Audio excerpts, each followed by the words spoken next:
totally confuses me. And then I can see, I met Debbie's family where her brother passed away a week ago, and the family was non-Christian. And they were just the sweetest, loveliest people you'd ever met in your life.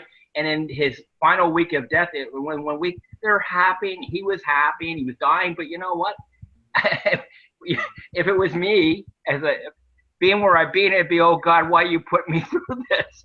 A different mindset. And I was just touched after that. I kept thinking about that. And I have to disconnect, because that's probably not the way that I think it should be. No, I agree. I mean, but people are people, and people's experiences doesn't always match up with character or maturity. And just because you know how to do something in the realms of heaven or a court of heaven doesn't necessarily mean that you got it all together. None of us have. We're all in a process and a journey. But I think character issues are ones which go along with the journey. I mean, that's why the closer you get to God and the more relationship you have with him, the easier it is to allow him to deal with character issues, unless you're insecure that you're not willing to let him. And then really, I think it's an indication that you don't have as depth of relationship with him as you think you do. And there are a lot of people who are doing amazing things in the heavens, but that doesn't prove anything. And the same thing would apply to, I don't know, some of the tele-evangelists who ended up getting caught with women and taking drugs and stuff, and yet still miracles were happening in their meetings, which I guess gave them the opportunity of, well, God is still doing these things. And I think, that's a dangerous place to go. And I think you just because you have amazing revelation, amazing encounters, and supernatural experiences, and you can do amazing things in heaven, is no proof that character is there. And you see all those character issues coming out when challenges come, and when people don't like someone disagreeing, and then they get personal, and and there's no need to have any of that. I mean, the conference that we did was designed to create an opportunity for people to share differences, views of opinions, but in a loving, honoring and respectful way, without the need for, well, we have to come to a conclusion that you're right or you're wrong and I'm right or you're whatever. Because as soon as you say I'm right, by implication is someone else is wrong. And if then that person who's you say are wrong, you won't have relationship with, because they're wrong and you're right, you just set up another denomination. And of course character needs to go with supernatural things, because we're supposed to become like him. The fruit of the Spirit is just as important as gifts. Jesus said, by your fruit you'll be known. And very well-known people who are quite abrasive and offensive to others, it's unnecessary. We don't have to make a point at the expense of anybody else. There's no need to put someone down. All we have to do is present our view. This is my experience, or this is where I am at the moment. Not this is rigidly it. There is no movement on this issue. And as soon as you start drawing a line that says, this is the hard, firm line in the sand, that if someone's on the other side of that line, they are not with us, then you are excluding people on the basis of whether you agree, and that becomes a denomination effectively. And I think if we draw a line, God will just cross it. If we put him in a box, he'll break out of the box. He's not going to be contained by our intellect. And how many of us have thought we knew absolutely what was true, and now we think something totally different? So let's not have these hard, fast, this is unmovable. Let's be willing for the progressive revelation that God brings through relationship with him, in a way that opens up so much more of who he is, what he's like, so that the world can actually know the real God rather than the God religion is presented to them. And that's ultimately the problem.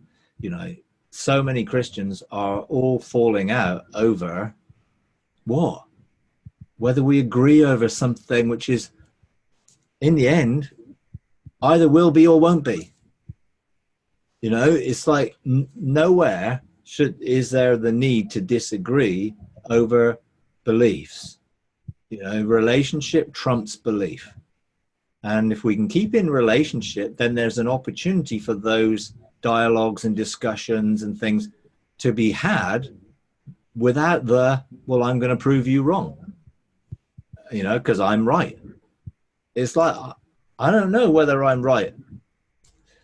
I believe I am on certain things, but I know perhaps next year that may evolve or change or become deeper, or more explanation opens up about things. And then, you know, you're in a place where you can honor one another, love one another without having to agree over everything. You know, and that's what maturity is. And I think there's a lot of immaturity, particularly when it comes then to building your own empires, creating your own, you know, again, mountains that people are under. And it just defaults back to the same old that we're trying to get out of. You know, I'm not coming back under someone else's covering or someone mountain because I have to agree with them to be included. It's like inclusivity is we're all included in Christ. So let's get on with one another. You know, we don't need to fall out over those sorts of issues. It is immature, and it shows a level of insecurity that, you know, and I'm sure someone like Nancy Cohen doesn't really give two hoots what some other person will think about them. You know, and actually, when all those other people have the testimony she does of what she's done and how God uses her, then perhaps I might be willing to listen to their view, but actually they don't. Most of what they're doing is theoretical. They haven't lived it out on the ground in the real world. That's where it counts. If it's all heavenly, and no earthly outworking, then what is it? How's the world going to see that? How is that going to impact people in the world? We'll just be playing religious games again. These are religious mystic games. You know, it's just, it'll just be repeated unless we can get over this nonsense and start relating with one another and honoring and respecting and not making fun of and all of those things. And certainly not saying we're right and anyone who doesn't agree with us, we're not relating to. That is just sad, and we need to see it changed, really. It's really interesting, though, again, though, that maturity doesn't really have anything to do with actually, it appears in a lot of cases, and that just baffles me. I just, because in order to go up there, to have some of these experiences, you have to know God. And it just, like, in my mind might have said disconnect. If you know God, then you know his heart. But how closely do you know him? That's the issue. You see, I can go to a court and do things because there's a protocol of the court, and I have a position in the realms of heaven to do some of that. But my question would be, how effective is it? In reality, what changes are we seeing as a result of these amazing things people are quoting? If it isn't operating in our own personal lives, our own personal families, our own personal relationships, then what good is it? You know, I mean, we had someone at a conference, I'm not sure whether it was a conference you were at, but they were going on about, all these things they were doing in their heavens, and they were doing these court cases, blah, blah, blah, blah, blah. Front row. It's just like, okay, but where's the evidence? And is that making a difference in your marriage, with your children, in your real life? Because all of that highfalutin stuff is not worth a hill of beans when it comes to the reality of me living this out personally, so I can be the light, that I can make an atmosphere and create an atmosphere of love and joy and peace around me that begins to change things. It's the same thing with, we're pulling down all these old structures, but where's the new one? Show me where you're living this out in a reality on earth. Then we can look at what difference you're making So all the testimonies in the world of all these things done, creating galaxies and, operating in the star systems, I'm not saying that that isn't possible. I'm just saying, what difference is that making in reality? And where are we seeing it outworked on the earth as it is in heaven? Because there aren't too many places where we're seeing the reality of these things outworked. And it's not easy. I understand it's not easy, but you've got to earth it out in the real world with relationship with other people. And that's where the rubber hits the road. It's all very well talking about doing this and doing that and doing the other, but bottom line is, what happens when you have a difference of opinion with this person? What then are you going to demonstrate and model?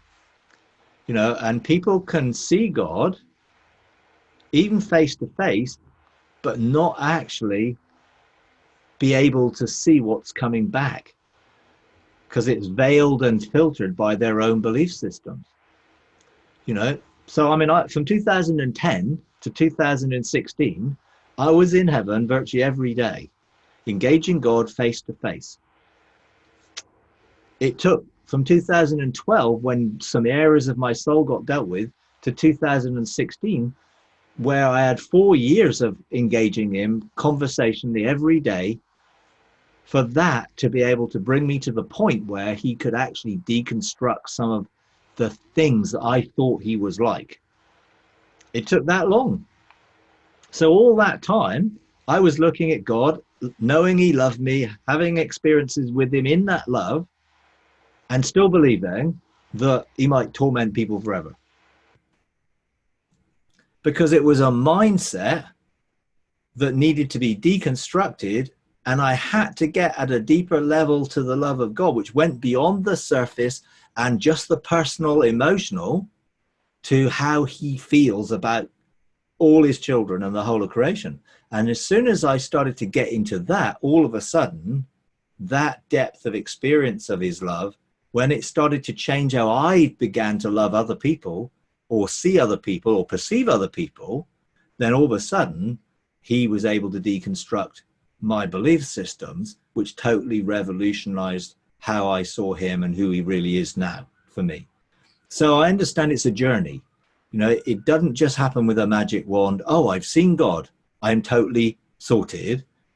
But you've got to be willing for that journey to change your mind and thinking, and be willing for him to deconstruct even belief systems that you may have held all your life. Because just because you've held them all your life doesn't mean they're right. And this is the problem with orthodoxy. Most people's orthodoxy goes back 200 years. That's really how far it goes back. If you go back further and further and further to the early church orthodoxy, very, very different views of a lot of these things. But all of that gap of best part of 1400 years from 400 up, when we got the Bible and when everything then started to get institutionalized, all of that up to, the early 1800s and stuff, it's like, it's a big chasm, and then all of that sort of evangelical perspective and the dispensational perspective and the brethren perspective and all that stuff, which then started to take root, creating a negative eschatology, the rapture mentality, sort of the separation of church and Israel into two groups rather than one new man in Christ. All of that really came it's less than 200 years old. But that is now the orthodox position for most of the Protestant denomination. So, most people believe it just because they've always believed it because it's true. And you have to come and meet the truth for those things to be unveiled as actually deceptions. And anything contradicting who God is as love will get exposed once you begin to engage him. But it may take a while. And it depends how fiercely you hold on to those sacred cows and don't want them slayed. Because they're their comfort, they're a place where we're in the comfort zone. We know all that stuff. And actually God wants to bring us out of the comfort zone of relying on theology and doctrine to actually relying on relationship that is going to unveil deeper and deeper and deeper aspects of his love and take us deeper and deeper into it. You know?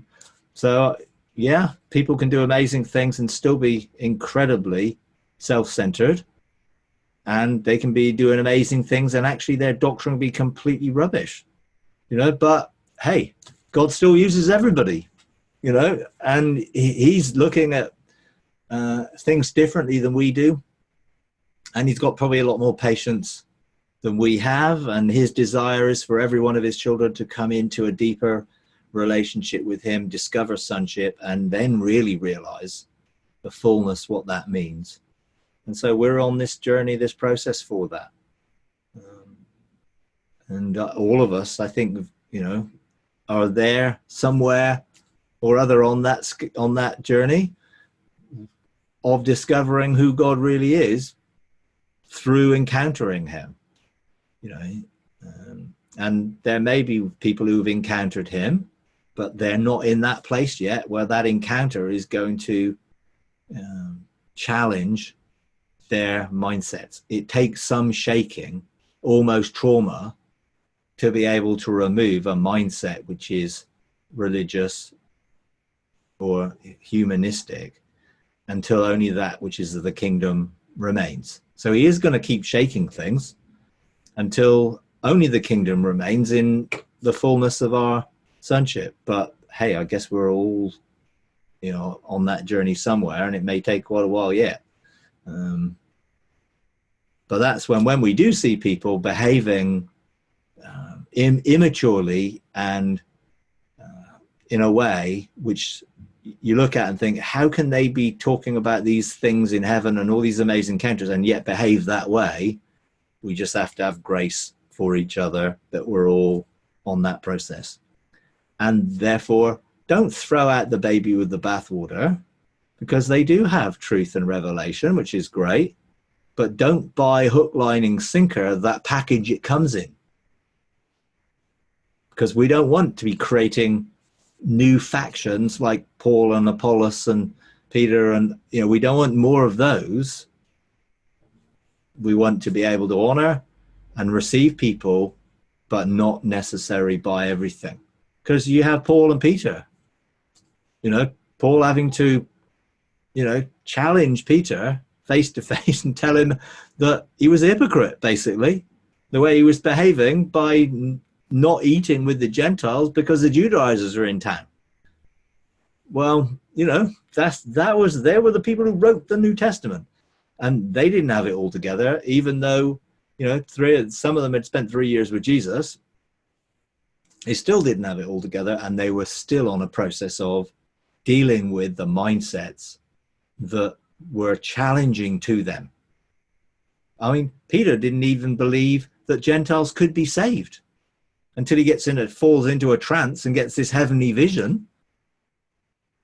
So, you know, things have progressed quite a lot, but individually, I think we just need to be open for continual renewal and transformation of both our character and our thinking and our belief systems and everything else, so that it begins to reflect the true nature and character of God. And sometimes, you know, not everyone's in that place, but we can still love them even if they aren't. Yeah, but it's like one step forward and two steps back. Like, you know, you're wanting to be in the new mindset, and then all of a sudden those triggers and you're back where you started, it seems. Well, I think that would be, you know, the case of thinking that we're in a place that we're not. And ultimately, how we behave and the fruit of our behavior will indicate really where we are on our journey. And that really only comes on board when the pressure comes, when the trigger comes. What are you going to do? Are you going to take captive the thought and align it with the heart of God in love? Or are we going to react out of the trigger, whatever that might be, and then the character is coming out of soul, which is memory of past, and we're letting it get to us. You know, and everything's hunky-dory when it's all great, isn't it? It's like, oh yeah, everything's smooth, everything, no problem. And then someone, you know, puts us, you know, something in the spoke in the wheel, and it's just like, oh, well, how are we going to react then? And I think that's where it's really important to reflect and not react, and allow the Spirit to move and motivate us to operate in love in those situations. You know, it's really key. And if you don't see people operating in love, well, bless them, but be discerning. And this is the key. Revelation does not excuse character or validate it or behavior. Just because someone has amazing revelation doesn't mean that their character or behavior will always match up.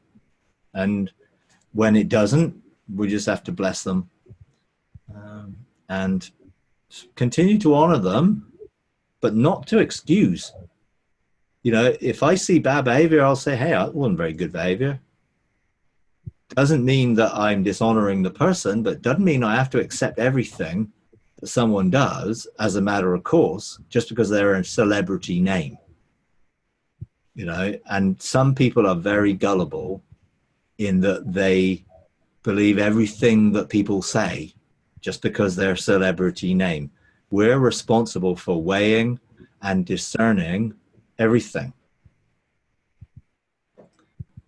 But I don't mean being critical or judgmental, but allowing our spirit with the Holy Spirit to resonate with stuff or not. And I can resonate with revelation and not resonate with character or behavior.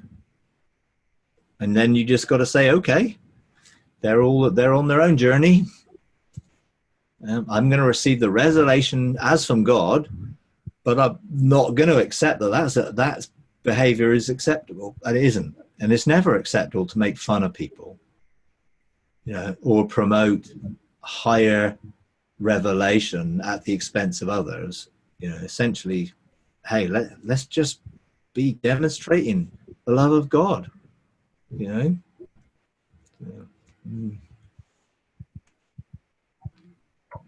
You know, I used to always think that, you know, pain and stuff all your life that he's dealing with was, when they said works, was stuff I did.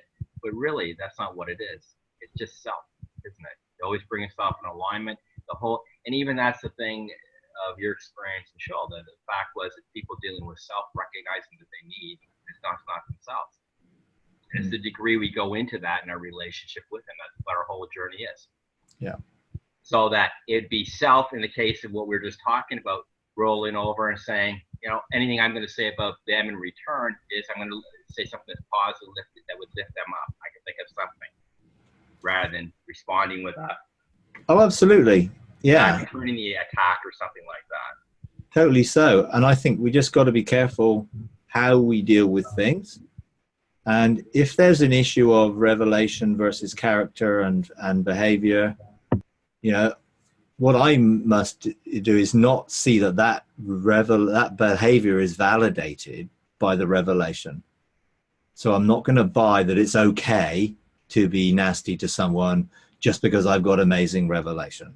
You know, but I don't need to criticize the person. I just need to make sure I do not go down that route myself. If I have a problem with somebody, then it needs to be dealt with personally.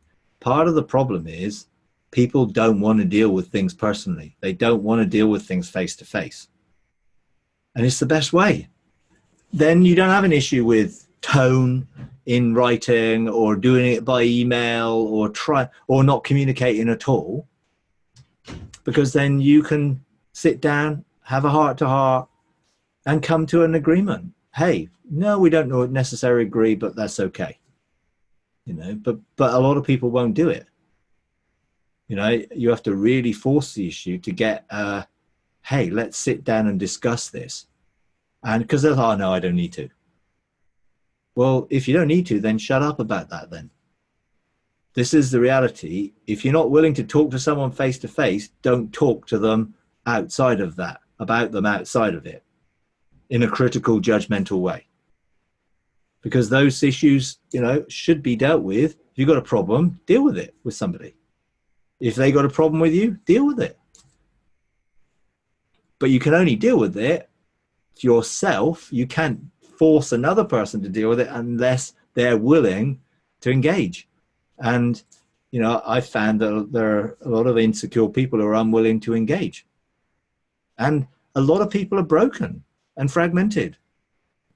And so a lot of what's coming is coming out of their brokenness, their woundedness, their rejection, their betrayal. And a lot of these guys, forerunner guys, have suffered that.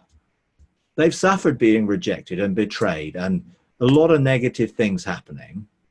And therefore, they're still broken and wounded. And some of them have not actually been healed of those wounds. So they're still operating out of the pain and hurt of the past.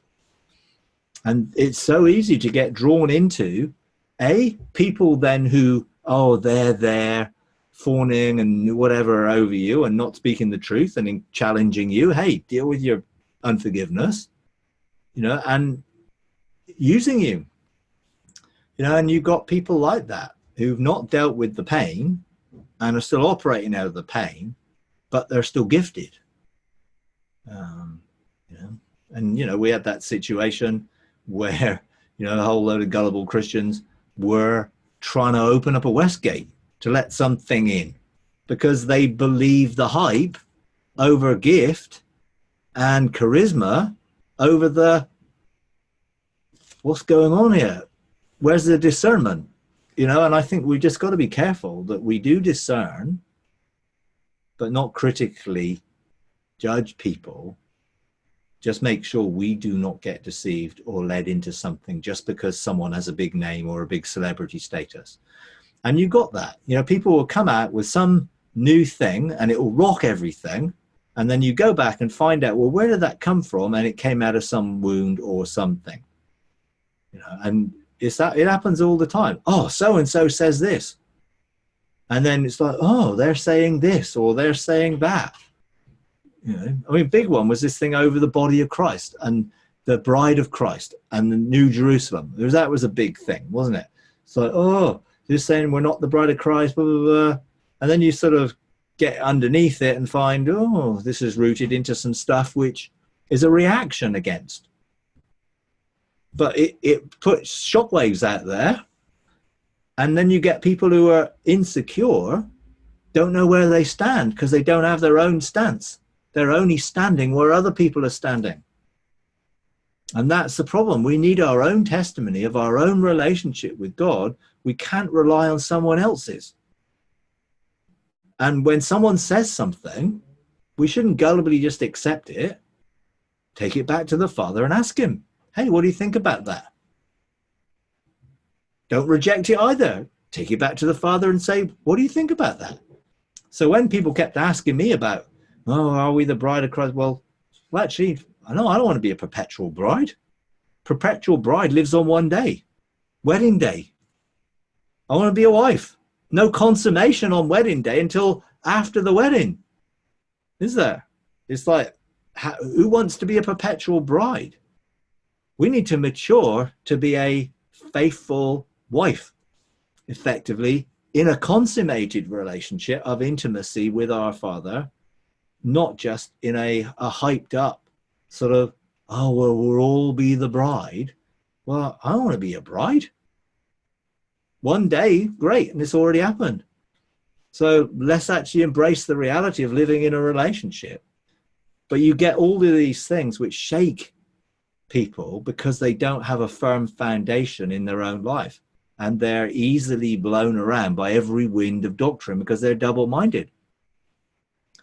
And double-minded people are fragmented, broken people who need validation from significant other people, and they'll bow to things to get that validation. And that's really where the maturity comes. We need our validation from God. Therefore, when someone says something that contradicts what I believe about God, they're entitled to their opinion. That's as much as I care. They're entitled to their opinion. It's not going to affect me. Unless it challenges me to go back and, maybe that opinion maybe that challenges my opinion. Let's go back and find out and ask God. Then you're open to continual teaching and being teachable for the Holy Spirit to bring us into greater revelation. So I neither reject the revelation on the basis of someone's immaturity or accept it on the basis of their celebrity. Is that we're responsible before God, not before anybody else. And therefore it's a matter of, hey, I need to check all this out with God. So when we had Nancy, she shared some things. I'm like, well, that's really interesting. Some of it's like, is this just a different way of something that describes something I'm already doing? Is this something new that I need to look at? Take it back to God. Say, hey, what of this do you want me to pursue right now? I'll pursue it. I'll put the rest on the back burner until maybe you'll inspire me to pursue that. You know, otherwise we go from conference to conference and then we just trying to put this into practice, trying to put that into practice, trying to put the next thing into practice, and we never got the first stuff in practice. So it's better to stick on something, live it, testify to it, then move on to something else. And the celebrity circuit of a whole lot of more and more and more conferences just give us more and more information without necessarily us having the time to actually apply it, live it, testify to the truth of it. So people go around testifying to other people's revelation without ever experiencing it themselves. And there's no authority with that. You know. So Mike, it's kind of like we're asking people to be individuals and not sheep. Yeah. And people, I don't know whether we're lazy or what, because herd mentality, but I don't know whether we're lazy or what. It's so much easier just to go somewhere and say, okay, I'll do that, rather than seek God and find out what he wants, which is really a shame. It is.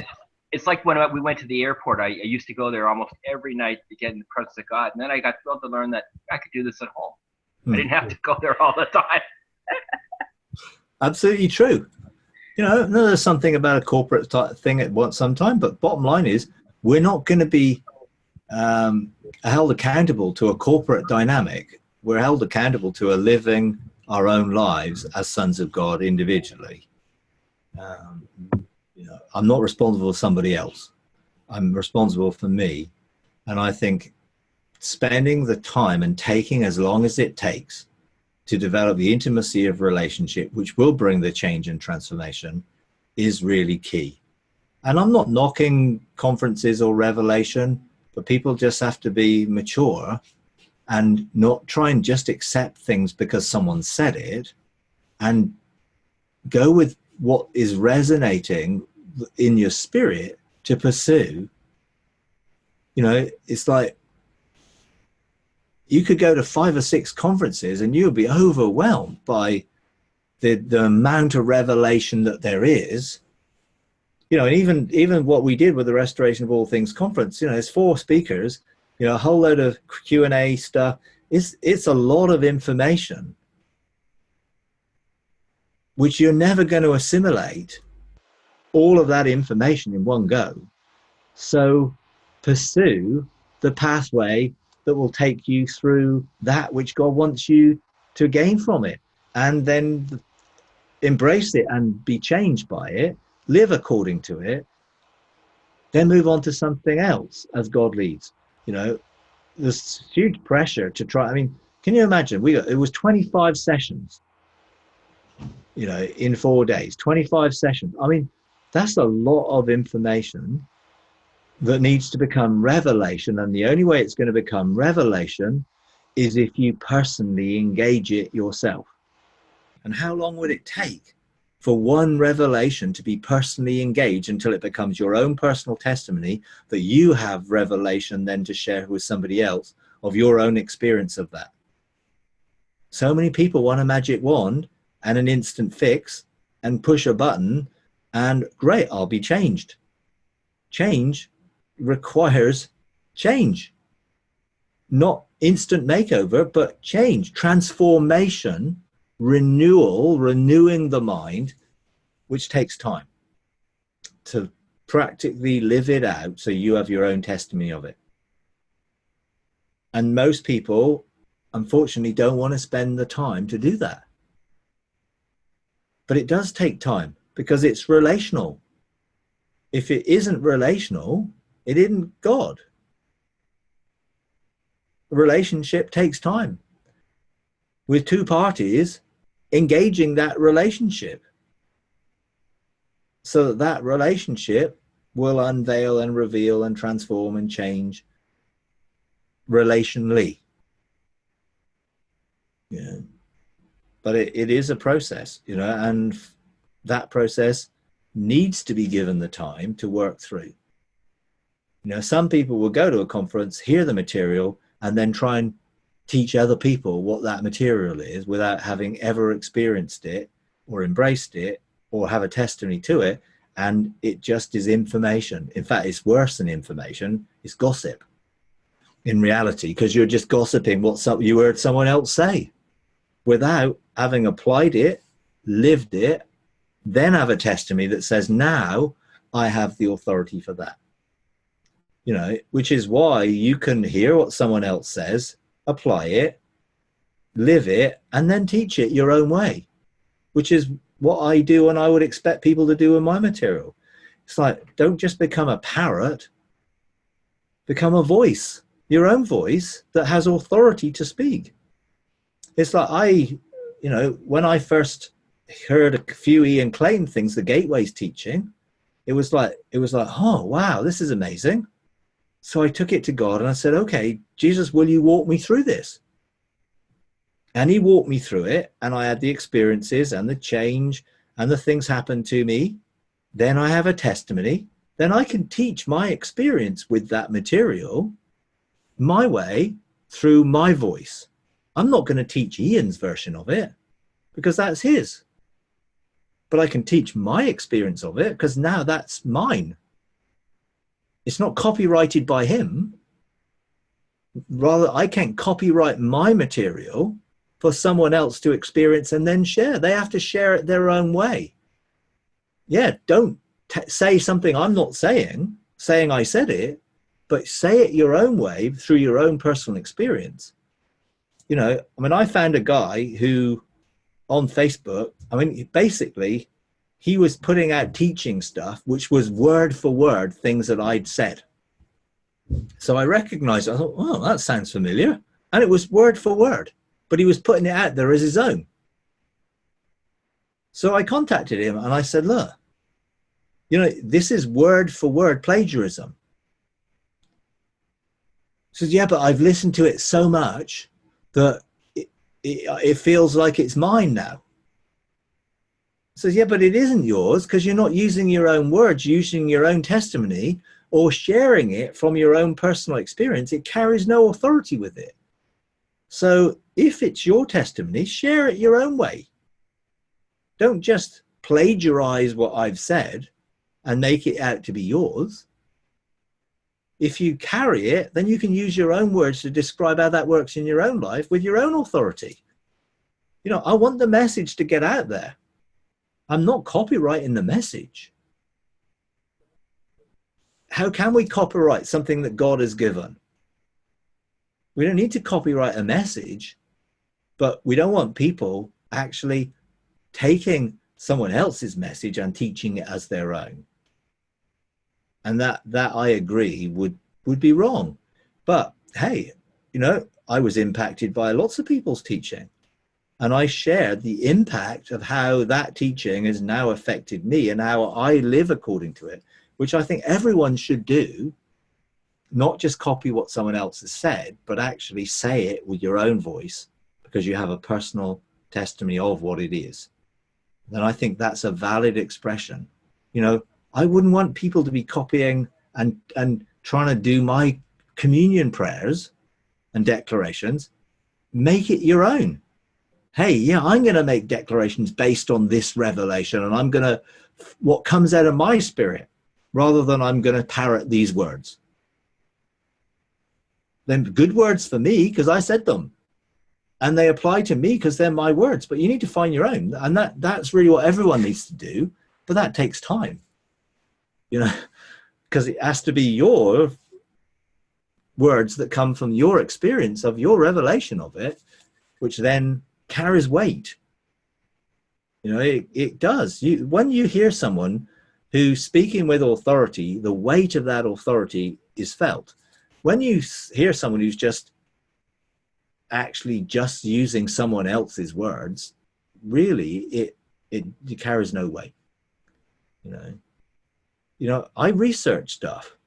You know, God speaks to me. He tells me something. I think, whoa, that's really interesting. I mean, I'm just done a couple of sessions on frequency, and I'm just doing 2 sessions on mindfulness and expanding consciousness using meditation.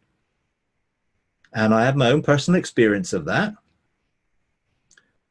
But I found there was a lot of fascinating scientific stuff out there. So I reviewed it, and then I took some quotes and put the person's quote in, and I reviewed some of the thoughts and thought, oh, yeah, this is really good. How do I express this in a way a layman can understand? Because they wouldn't understand necessarily the full scientific paper, but how can you say, hey, you know, I've got some stuff on biophotons and how our brain produces light and how that light connects to the light quantumly entangled within the light of creation. It's just like how we can communicate. I found some more stuff about the brain and how the brain, when mathematically mapped using particular mathematical things, indicates there's 11 dimensions operating within the brain, not just 3 dimensions. Now that was fascinating to me, but it aligned up with what God was showing me and my own experiences. Then I can take that research and use it to say, hey, here's some scientific stuff that's out there. You can go and find out what that is yourself, but this is the gist of it. Now, that for me is valid because it's a way of introducing people to things which they wouldn't necessarily go and find for themselves. Hopefully stimulated them to go and find it for themselves, but broadening some of the perspectives of, look, this is, you know, what we're talking about ascension, and we're talking about multidimensional living, and we're talking about trans-relocation and translation and being in the spirit realm. It's got scientific fact behind it, whether it be quantum physics or other expressions, you know. Now, I don't have a problem with that type of research and expression, so long as when you're quoting people, you quote them, this is so-and-so said this, and don't make it out to be your quote. Because what people do when they plagiarize, the first thing they say is, oh, so-and-so said this. Then the next time they say, oh, so-and-so said this. And then the next time they say, oh, I often say this, which is true because they've said it, but it's not really sort of honoring the person who said it in the first place. You know, so I think communicating honestly is important when we come to presenting things in a way which honors original revelation, but also gives us the way of expressing that within our own experience, to help other people find their experience. Because that's the reality in this, isn't it? We want everyone to find their experience in God so they can find how this works for them in their lives as a unique individual made in God's image, special, and supposed to be them, not a clone of somebody else. So it's important not to try and clone and be a clone. Is be an individual as God made each individual. And I think that's how it should be. You know, I want people to take what I've got and go further and tell me what they've discovered. You know, that's the whole point of putting information out there, so it becomes someone else's revelation when they've engaged it. And I think that's really important.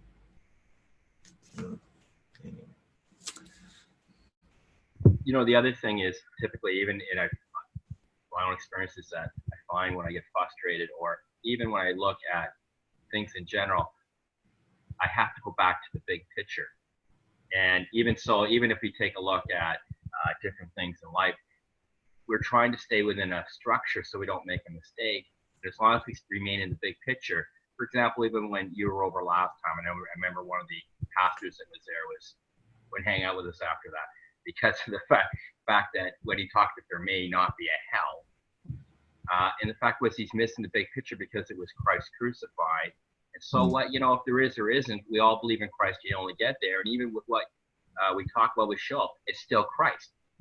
So in our own experiences, as we get to know him and go outside the box and find him or where he wants to take us, otherwise we just stay rigid and we never become anything other than what we're taught we should be.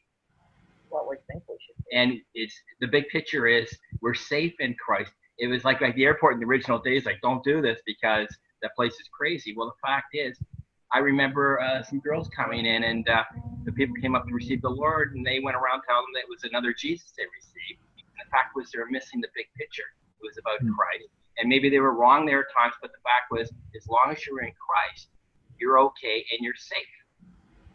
At the end of the day, that's the big picture. Yeah. Yeah, it is. And, you know, some people are blinkered and they see their bit of the big picture and that's where they focus. And that's good. That's good for, that's where they are. If that's where their focus is, that's okay. And other people may have another view and another view because that's on their journey within the big picture. And I wouldn't expect everyone to see everything because generally you see the stuff which you're called to engage and you resonate with. But there is a big picture. And just because that's the only bit you see doesn't mean that there aren't other people over here and here equally true and valid. It isn't all within this blinker tramline that is my revelation. You know, and then when I can engage them, it can broaden the bigger picture for me rather than, no, I'm rejecting everything outside of my blinkered view. So this is the big picture. No, it's just my view. And actually the breadth of that big picture is going to require a whole lot more interaction with other people that can unveil and reveal different aspects of the things that I'm looking at so that I can connect to a bigger picture. Now, some people are big picture narrative people. They tend to see the big thing and they don't necessarily get blinkered into one perspective. And I'm quite eclectic, really, when it comes to truth and revelation. So I try and keep a big picture perspective. But within it, you know, there's going to be some things that float your boat and ring your bell rather than others. There just are. So for me, sonship is a big area that I focus on, as well as Joshua generation and that stuff. But I'm aware there's so much more that I could ever possibly bring because I wouldn't have the capacity to bring what 50 other people are bringing. That's their responsibility to bring it. But if we can draw it into the big picture and appreciate, hey, there's some really good stuff, and point people to them. That's the key. Don't listen to me about a subject that someone else has got more revelation and insight in. Better listen to them. You know, because I'm only going to give you this and they'll give you this. You know, no, I am a little bit of a jack of all trades. So I do have a lot of information about a lot of things. A few of them are that, a lot of them are this. But if that can stimulate them to go and find this into that for everything, then people will grow. The problem is when you restrict them to this way of thinking alone because of sectarianism or denominationalism or whatever, that excludes all of that because we're right and we need to be suspicious of them. Hey, let's be discerning to embrace the truth, which is in all of the different perspectives that are being shared, you know, in that way. Because it's so important that we do see the big picture, you know, or at least have some of the narrative that expresses, hey, there's so much here, all these streams running together to make one, all the different colors of light coming together to make white light. You know, if it was only red and orange, you know, you wouldn't have white light. You need all of the different colors to make white light, which is why we need all of these different things flowing together to get a full perspective. And you're not going to get it from one red stream or one blue stream or one green stream or whatever other screens there are. It's like all of them need to be for that big perspective. Well, in a way, because really, we're really today in the midst of a Reformation. And if you go back to the last Reformation, the fact was it was messy and a lot of it was what was wrong. And it took a lot to work out. And we're in a total Reformation right now. I mean, this is... Oh, absolutely. And you get someone like Luther, who pins his, 95 thesis to the door of the church, who's still actually putting people, burning them at the stake because they didn't agree with him. It's like, okay, yeah, yes, let's sort of throw that bit out, and yeah, we are. I mean, I think in 2012, when Mark Verkler put out the book about heavenly and supernatural things and asked 95 ministers from around the world to endorse it as this is the beginning of a new spiritual reformation in relationship to heaven, the angelic realm and other things. That was a key point. That was back in 2012. I remember being sent a manuscript of that book. It's something about heaven, something, I can't remember what it is, but it's out there as a proper book now. I was given that manuscript and asked to whether I would endorse it. Now, I don't even know where it came from. I know I never met Mark Verkler, but I was sent it, and then I read it, and I thought, whoa, this is totally where we are. Probably didn't go quite far enough, but hey, this is going to be opening people from all sorts of streams, because people endorsed it from so many different streams that was the beginning of the Reformation. For me, and he basically said, I want 95 people to do this on the internet as a modern day, what Luther did in his day.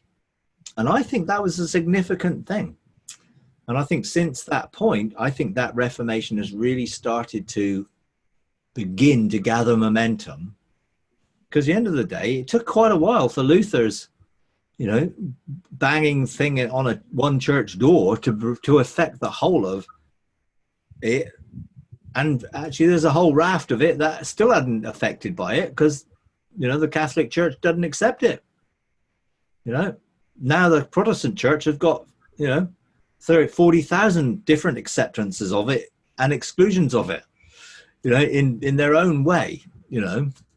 So I think it is important to see that we are in a Reformation that's become a bit like a revolution in effect, but it's still only touching a very small fragment of the overall.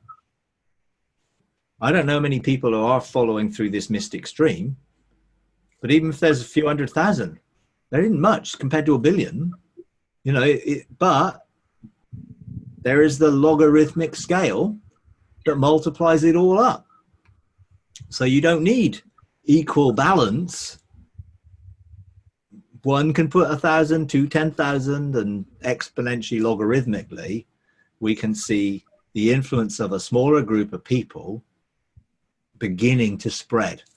Like Martin Luther, one guy. But when he nailed it publicly, it began to spread. And because of the printing press that was then now becoming available, all of this stuff was disseminated. We're in the day where we have the internet and communication that is disseminating information that is speeding up the process. And I think that we're chosen for that day.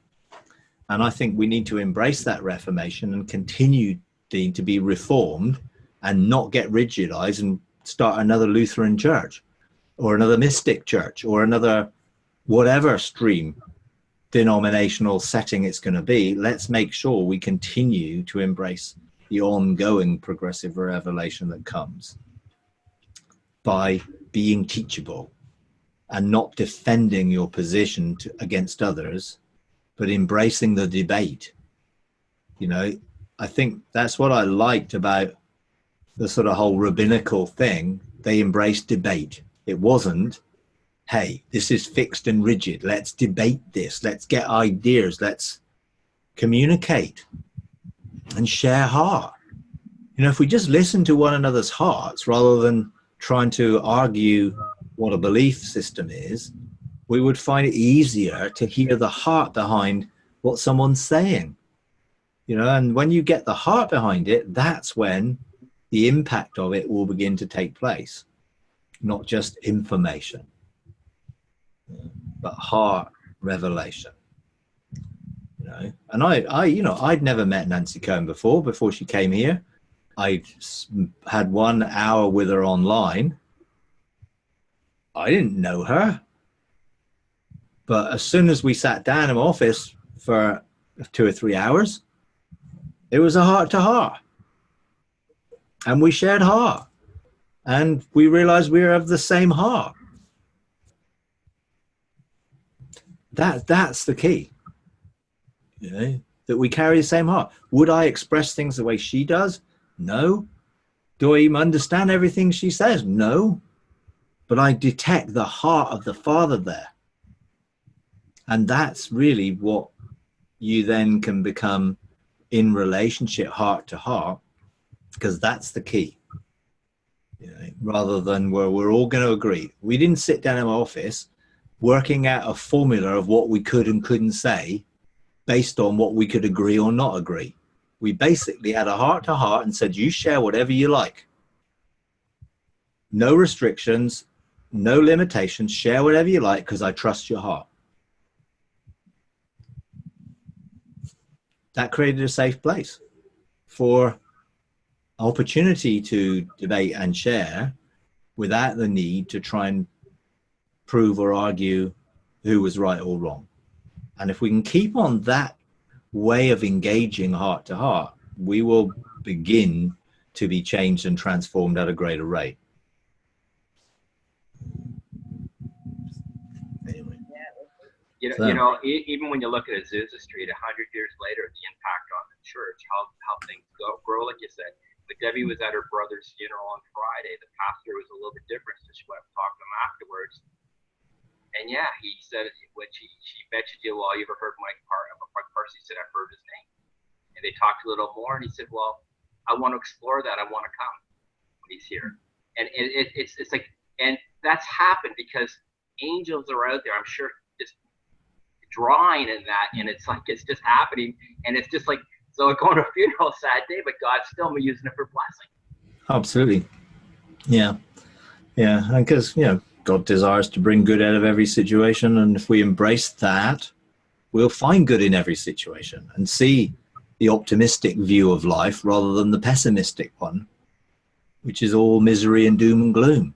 And yeah, there's the reality of sadness and loss and all of those things. But within it, let's look for the light that's coming from it and the good that's going to come from it and God's desire that can be birthed out of it. Then we won't be miserable, but we can be real. We can be real and honest without having to be heavy, weighed down, because he carries our griefs and our sorrows in every situation if we let him. Or we can wallow in misery if we don't want to let him, but we need to be real. And everyone has a process of going through the things that are happening so that they can come out the other end of it in a matured state, really. So anyway, right, okay, I better leave it there. Nice to